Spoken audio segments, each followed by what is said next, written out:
السلام عليكم، ازيكم عاملين ايه؟ يا رب كلكم تبقوا كويسين وبخير. اللهم صل وسلم وزد وبارك على سيدنا محمد وعلى اهله وصحبه اجمعين.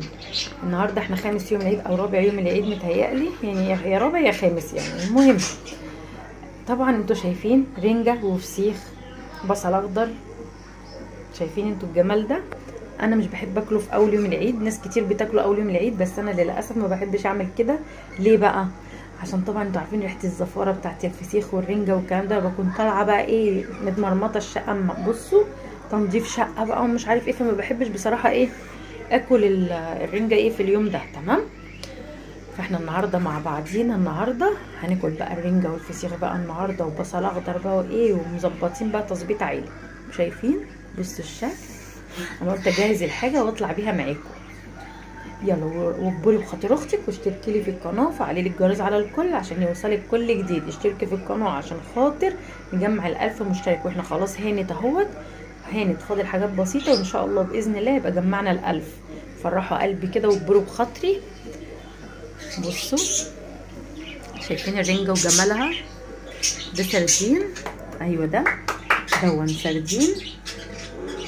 هو كبير شويه، انا منضفاه بقى وحط عليه زيت وليمون وخل. تمام. ودي طبعا الرنجه. بعمل الرنجه ازاي؟ انا بفتحها وبنضفها وبسيبها زي ما انتم شايفين كده، بسيبها زي ما هي. تمام. ودون بقى عمك الفسيخ. الفسيخ ناس كتير ما بتحبوش، انا منهم، بس انا ولادي بيحبوه يعشقوه. انا من الناس اللي مش بتحبه ولا بحب ريحته اصلا، بس ولادي بصراحه بيحبوه. اهي بصوا، دي فسيخايه انا منضفاها كويس وشايلها من الجلد بتاعها، وبرضك ضايفه عليها الزيت والليمون والخل. تمام. اعملوا يا جماعه لماما لايك. ابني بيقول لكم اعملوا اللايك. وطبعا ده بصل اخضر غسلينه، مقشرينه وغسلينه وعينين الحاجه اللي بتبقى هنا دي شايلينها.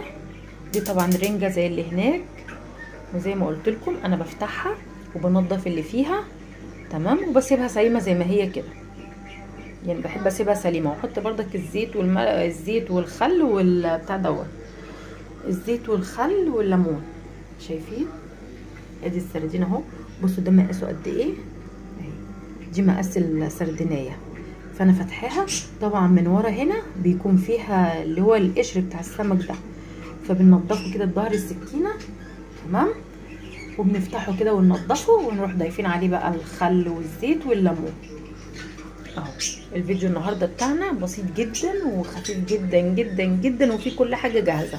انا قلت لك الطريقه، بس انا بعمل ايه فانت ايه، ما بقشرش الرنجه على النار والكلام ده، لا انا ما قشرتهاش، انا سايباها زي ما هي. وزي ما قلت لك انا فاتحاها ومنضفاها وشايله بس الحاجه اللي فيها، وحاطه لها بقى زي ما انتم عارفين الخل والزيت والليمون. ده بقى البطاريخ اهي، لميتها في طبق واحد وحطيتها زي ما انتم شايفينها كده اهو. ايه رايكم؟ فرحوا قلب اختكم واكبروا بخاطري واشتركوا في القناه عشان خلاص قربنا نجمع ال1000 اهو. فرحوا قلب اختكم يلا واشتركوا لي في القناه يلا، وفعلوا الجرس على الكل عشان يوصلكوا كل جديد. شايفين بصل اخضر بقى ومقطعين شويه خيار وطماطم بقى كده وجرجير. ايه رايكم؟ يلا كل سنه وانتم طيبين. الفيديو ده مش عارفه هينزل لكم امتى، ممكن ينزل لكم، انا عندي اللي بيأخر عندي الفيديوهات اليومين دول، لان انا عندي النت خلصان، فبدفع، حتى لما دفع الفلوس بتاعته، فلازم بستنى لغايه يوم واحد عشان يشتغل. يعني انا دافعه الفلوس من بدري، بس لازم يوم واحد في الشهر يشتغل. تمام. فعشان كده ايه، ده اللي بيأخر عندي الفيديوهات. انا مش عارفه الفيديو ده هينزل لكم امتى. بصوا يلا ما تنسوش اللايك والاشتراك في قناتي وفعلوا لي الجرس على الكل عشان يوصلكم مني كل جديد. وكل سنه وانتم طيبين، ربنا يعود عليكم يا رب الايام بالخير، عليكم وعلى امه محمد وعلينا جميعا يا رب العالمين. شايفين البصل الاخضر وجماله؟ بصوا شايفين؟